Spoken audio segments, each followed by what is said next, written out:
মুআজ্জাজ ইমাম হুসাইন বুঝতে পেরেছিলেন মদিনা আমার জন্য আর নিরাপদ নয়, অতএব এই জায়গা আমাকে ছাড়তে হবে।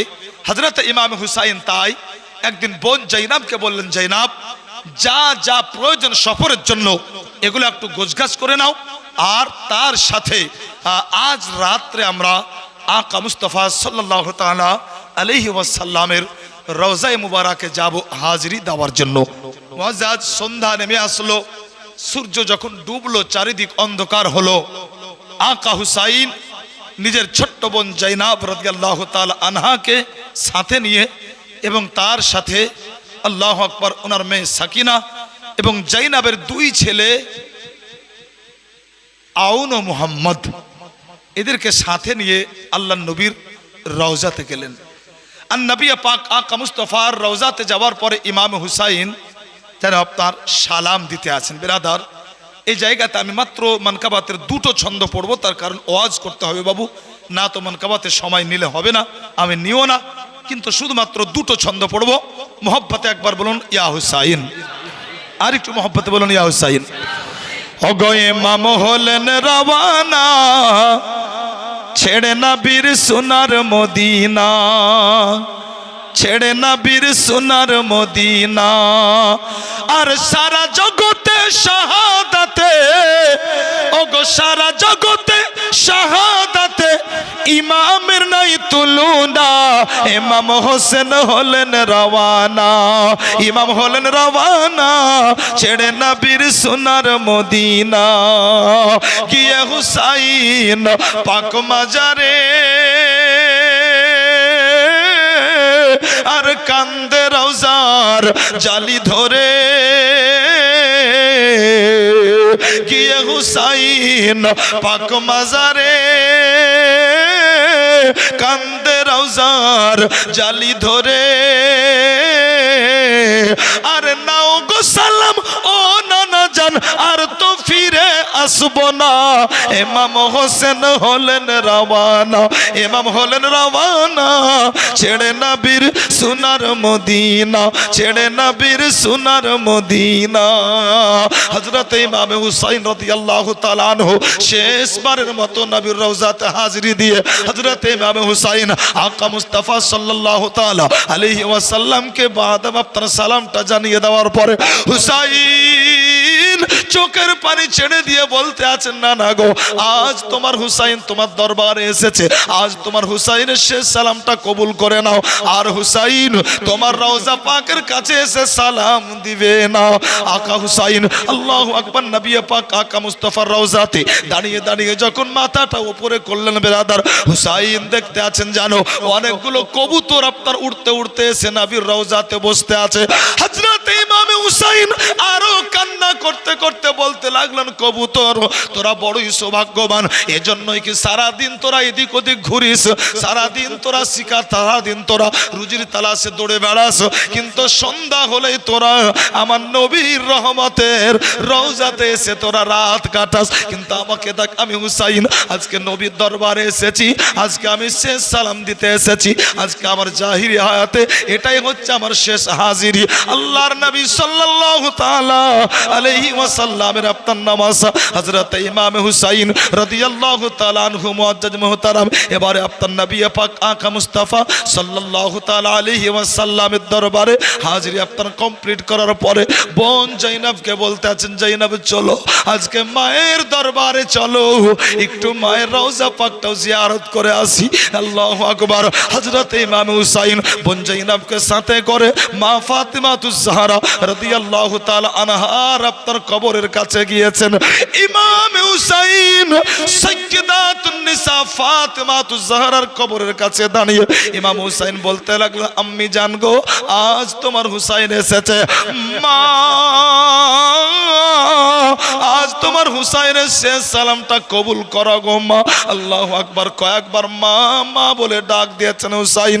আল্লাহু আকবার। মুসলমান, কিন্তু হুসাইনের মা ডাকার সাড়া যেন মা ফাতেমার কবর থেকে আসে নাই।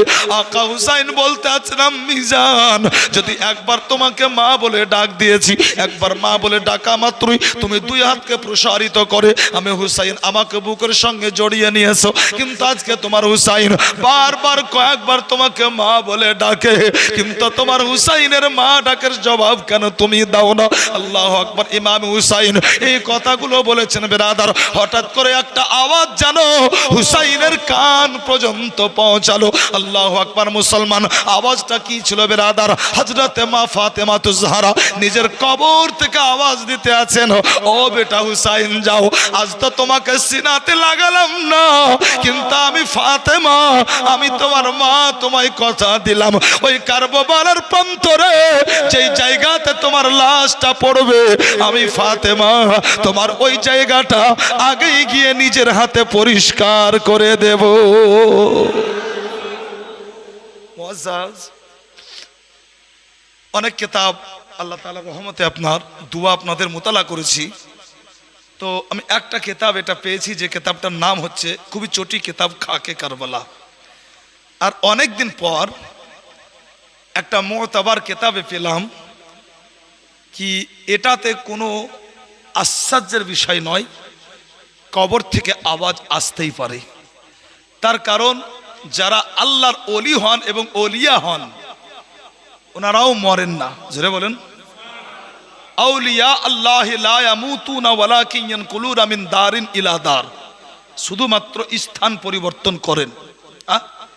এটা তাফসিরে মুআল্লিমুত তানজিলও দেখলাম, আর একটা তারিখের খুবই গ্রহণযোগ্য কিতাব আল বেদায়া ওয়ান নেহায়া এতেও পেলাম। অতএব আশ্চর্যের কিছু নয় যদি আওয়াজ আসে, তবে এটাও মাথায় রাখুন, কেউ যদি ইনকার করে দেয় তো তার ঈমান চলে যাবে, এ ফতোয়াও লাগানো যাবে না। ইমাম হুসাইন রাদিয়াল্লাহু তাআলা আনহু নানা নবী মুস্তাফা এবং মা ফাতেমাতুজ জাহরা, তার সাথে আপনার ভাই ইমামে হাসান রাদিয়াল্লাহু তাআলা আনহু, তিনজনের রওজা মুবারাকে হাজিরি দিয়ে বাড়িতে ফিরলেন। ইমাম হুসাইন রাদিয়াল্লাহু তাআলা আনহু বাড়িতে ফিরার পরে আপনার বেচেনিতে রাত কাটলো, সকাল হলো। আর সকাল হওয়ার পরেই আল্লাহু আকবার, ইমাম হুসাইন রাদিয়াল্লাহু তাআলা আনহু বোন জাইনাবকে বললেন, বোন জাইনাব, সব গোছগাছ কমপ্লিট? হ্যাঁ। তাহলে ঘোড়া এনে সওয়ারি তৈরি করতে হবে, আর দেরি করে লাভ নাই। মুআজ্জাজ, এই কথা বলে হযরত ইমাম হুসাইন আপন মেয়ে সুগরাকে ডাকলেন। হযরতে সুগরা রাদিয়াল্লাহু তাআলা আনহা সে আসলো। আকা হুসাইন হযরতে সুগরাকে কাছে ডাকার পরে হযরতে মা সুগরার মাথাতে হাত রেখেছেন। যেমনই হাত রাখাতে হযরতে সুগরা চমকে উঠেছেন, তার কারণ এমন আন্দাজে হুসাইন সুগরার মাথাতে হাত রেখেছেন কি এইভাবে হাত মক্কা মদিনাতে ওই সমস্ত বাচ্চা ছেলে মেয়ের মাথায় রাখা হতো যখন কোনো ছেলে মেয়ে তার আব্বা মাকে হারাতো। হযরত ইমাম হুসাইন যখন হাত রেখেছেন সুগরার মাথায়, সুগরা চমকে উঠেছেন। সুগরা বলছেন, আব্বা জান, হঠাৎ এরকম করে আমার মাথায় হাত, বিষয় কি? আমি তো ইয়েতিম নই, মাওড়ও নই। আল্লাহু আকবার। হযরত ইমাম হুসাইন রাদিয়াল্লাহু তাআলা আনহু হযরত সুগরা রাদিয়াল্লাহু তাআলা আনহাকে বলতে আছেন, আম্মি জান, হে আমার মা, অনেক আব্বা আপনার নিজের মেয়েকে মা বলে আদর করে ডাকে। ইমাম হুসাইন সুগরাকে বলতে আছেন, ও বেটি সুগরা, আজ আমরা মদিনা ছেড়ে চলে যাব। আজ আমরা একটু পরে মদিনা হতে রওনা দিব। হযরতে সুগরা বলতে লাগলেন, আব্বা গো, আমিও তো আপনাদের সাথে যাব। হুসাইন রাদিয়াল্লাহু তাআলা আনহু বলতে আছেন, ও সুগরা শোনো, আমরা সবাই যাব, কিন্তু একমাত্র তোমাকেই মদিনাতে রেখে যাব। হযরতে সুগরা রাদিয়াল্লাহু তাআলা আনহু কথাটি শোনার পরে চমকে উঠেছেন মুআজ্জাজ মুহতারাম। হযরতে সুগরা বলতে আছেন, আব্বা জান আমাকে রেখে চলে যাবেন, একটা কথা আপনি বলুন না, যখন মদিনার গলিতে আমি আম্মা আম্মা বলে ডাক দেব, আমার মা ডাকের জবাবটা কে দিবে একটু বলুন না। মদিনার গলিতে যখন আব্বা আব্বা বলে আমি ডাক দেব, আমার আব্বা ডাকের জবাবটা কে দেবে একটু বলুন না। আল্লাহু আকবার মুসলমান। হযরতে সুগরা বলতে আছেন, আব্বা জান গো, সবাইকে আপনি সাথে নিয়ে যাবেন, কিন্তু আমাকে কেন সাথে নিয়ে যাবেন না?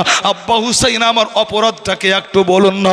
ইমামে হুসাইন বলতে আছেন, ও মা সুগরা শোনো, তোমার কোনো অপরাধ নাই, তোমার গায়ে প্রচন্ড জ্বর, অতএব তুমি মরুভূমির বালির ওপর দিয়ে তুমি সফর করতে পারবে না। হযরতে সুগরা রাদিয়াল্লাহু তাআলা আনহা বলতে আছেন, আব্বা জান আমার জ্বর নিয়ে তোমাকে চিন্তা করতে হবে না, আমার জ্বর নিয়ে আমি কাউকে বিরক্ত করব না, আমি কারো সওয়ারির উপরে চাপতেও চাইবো না, অতএব আমি কোনো ঘোড়া উটের উপরে চাপবো না। আব্বা গো, তুমি দয়া করে আমাকে মদিনাতে রেখে যাবে না। আকা হুসাইন বলতে আছেন, ও সুগরা কোথায় তোমাকে একা রেখে যাই? ওই দেখো আমার থাকলো আমার মা ফাতেমা এবং তোমার বড় আব্বা হাসান থাকলেন, এবং সঙ্গে তোমার সাথে থাকলো আকা মুস্তাফা মুহাম্মদুর রাসূলুল্লাহ সাল্লাল্লাহু তাআলা আলাইহি ওয়াসাল্লাম। ও মুআজ্জাজ মুহতারাম, হযরত সুগরা রাদিয়াল্লাহু তাআলা আনহা দৌড়িয়ে গিয়ে আপনার ইমামে কাসিমকে বলতে আছেন, ও ভাই একটু আপনি বলুন না। হযরত সুগরা আবার আপনার দৌড়িয়ে গিয়ে হযরত আলী আকবরকে বলতে আছেন, ভাইজান গো আপনারা সবাই চলে যাবেন, আমি সুগরা কেমন করে থাকবো একটু বলুন না, আপনি একটু আব্বাকে গিয়ে বুঝান না। হযরত আলী আকবর রাদিয়াল্লাহু তাআলা আনহু হযরত ইমাম হুসাইনের কাছে আসলেন। ইমাম হুসাইনকে বলতে আছেন, বলে আব্বা জান যদি আপনার সাথে আপনার বোন জাইনাব যেতে পারে, তাহলে আমার ছোট্ট বোন সুগরা কেন যেতে পারে না? যেমনই আপনার বেটার কথা শোনা, ইমাম হুসাইনের চোখ দিয়ে পানি ঝরতে লাগলো। হুসাইন বলতে আছেন, ও বেটা আকবর শোনো, কসম খোদার করে বলি আমার বোন জাইনাবের মতো কখনোই তোমার বোন সুগরা হতে পারে না। হুসাইন বলতে আছেন, ও বেটা আকবর, কারবালার প্রান্তরে যখন আউনো মুহাম্মাদের লাশটা পড়বে, পাহারা আমার বোন জাইনাব দিবে। ওই কারবালার প্রান্তরে যখন তোমার লাশটা পড়বে, পাহারা কিন্তু আমার বোন জাইনাব দিবে। ওই কারবালার প্রান্তরে যখন ইমাম কাসিমের লাশটা পড়বে, আমার বোন জাইনাবই কিন্তু পাহারা দিবে। কিন্তু এত তাকত, এত সহ্য ক্ষমতা তোমার বোন সুগরার মধ্যে নাই। আল্লাহু আকবার মুসলমান। হযরত ইমাম হুসাইন রাদিয়াল্লাহু তাআলা আনহু ছোট্ট সুগরাকে আপনার মদিনায় রেখে যেন আপনার মদিনা হতে রওনা দিলেন। ও মুআজ্জাজ, মদিনা হতে আপনার মক্কা, আর মক্কাতে যখন আপনার হযরত ইমাম হুসাইন পৌঁছালেন, আল্লাহু আকবার মুসলমান, মক্কা শহরে পৌঁছানোর পরে কিছুদিন কাটালেন বিরাদার, রমজান মাসটা আরম্ভ হয়ে গেল। তার কারণ 5ই শাবানুল মুআজ্জাম ছিল, মদিনা থেকে আপনার সফরটা আরম্ভ হয়েছিল। মক্কায় গিয়ে আপনার বিরাদার রমজান মাস আরম্ভ হয়ে গেল। 1-2 করতে করতে যখন 10 রমজান হলো, 10 রমজান আপনার কুফাবাসীর পক্ষ হতে প্রথম চিঠি হুসাইনের কাছে পৌঁছালো। 10 রমজান ইমাম হুসাইনের কাছে কুফা থেকে এক প্রথম চিঠি আসলো বিরাদার। তার কারণ কুফাবাসী তারা জানতে পেরেছিল ইমাম হুসাইন এজিদকে ইমাম বলে মানবে না, আর ইমাম বলে মানবে না, তাই ইমাম হুসাইন মদিনা ছেড়ে চলে এসেছেন মক্কায়। তো কুফাতে একজন ব্যক্তি ছিল যার নাম ছিল সুলাইমান বিন সুরদ। এই সুলাইমান বিন সুরদের বাড়িতে একটা মিটিং বসলো, আর একটা মিটিং বসে আলোচনা হলো, আর আলোচনায় ফাইসালা এটাই হলো, বলে এক কাজ করো, একটা চিঠি লেখো, ইমাম হুসাইনকে কারবালাতে ডাকা, কুফাতে ডাকা যাক। তার কারণ ইমাম হুসাইন যদি চলে আসেন কুফায়, তাহলে কিন্তু আমরা কেউ এজিদকে আর ইমাম মানব না। মুআজ্জাজ, এই দেখেন চিঠির সিলসিলা জারি হলো, আর 1-2 করতে করতে বিরাদার 150 চিঠি ইমামে হুসাইনের কাছে পৌঁছেছিল। শেষ যে চিঠিটা এসেছিল, এই শেষ চিঠিটাতে লেখা ছিল, ওগো হুসাইন, আমরা একজন সারাবি, আমরা একজন ফাসিক ফাজিরকে ইমাম বলে মানতে চাই না, অতএব ইমাম তো আমরা আপনাকে চাই। কিন্তু একটা একটা করে এতগুলো চিঠি আপনাকে দেওয়ার পরেও, এতগুলো আমাদের পত্র পাওয়ার পরেও আপনি কোনো সাড়া দিলেন না। এটা আমাদের পক্ষ থেকে শেষ চিঠি, যদি আসেন তো ভালো, আর যদি না আসেন তাহলে কাল হাসরের ময়দানে আল্লাহর কাঠগড়াই কিন্তু আপনাকে দাঁড় করিয়ে দেব। আল্লাহ, আমরা এজিদকে ইমাম চাইনি, আমরা তো ইমাম চেয়েছিলাম ইমাম হুসাইনকে, কিন্তু ইমাম হুসাইন আমাদের ডাকে সাড়া দেননি। ইমাম হুসাইন এই চিঠি পাওয়ার পরে উনি আপনার আল্লাহু আকবার, ওই সময়তে মক্কাতে যতগুলো নবীর সাহাবী জীবদ্দশায় জাহেরি হায়াতে ছিলেন ওনাদেরকে ডাকলেন, বললেন কি আমি আর মক্কাতে থাকবো না, বরং আমি কুফাতে যাব। একটা একটা করে 150খানা চিঠি আসলো আমার কাছে, অতএব তারা আমাকে চাই, তাই আমি মন স্থির করেছি আমি আর মক্কাতে থাকবো না, যাব কুফায়। যতগুলো সাহাবী শুনলেন ওনারা বলেছিলেন হুজুর আপনি দয়া করে কুফাতে যাবেন না। এজন্য কি কুফাবাসীর কথার কোনো জমা খরচ নেই, দাম নেই। তারা দেয় একরকম কথা, কিন্তু খুব সহজে মিনিটে তারা পাল্টি খেয়ে যায়। তারা এর পূর্বে আপনার আব্বা হযরত আলীর সাথেও এরকম ব্যবহার করেছে, আপনি দয়া করে যাবেন না। কিন্তু ইমামে হুসাইন রাদিয়াল্লাহু তাআলা আনহু নিজের ফয়সালায় অনড়, উনি জানিয়ে দিলেন কি আমি যাবই। তো কয়েকজন সাহাবী একটু সাইডে গিয়ে আলোচনা করে পরামর্শ করে ওনারা এসে বললেন হুজুর আপনি যখন কুফাতে যাবেন মন স্থির করে নিয়েছেন, তো আমাদের একটা অনুরোধ আপনি রাখলে আমরা খুশি হতাম। হুজুর একটা অনুরোধ রাখা যাবে না? অনুরোধটা কি? তো ওনারা অনুরোধ করলেন কি হুজুর আপনি নিজে কুফাতে সরাসরি যাওয়ার আগে আপনি কাউকে নায়েবে ইমাম করে কুফাতে পাঠান।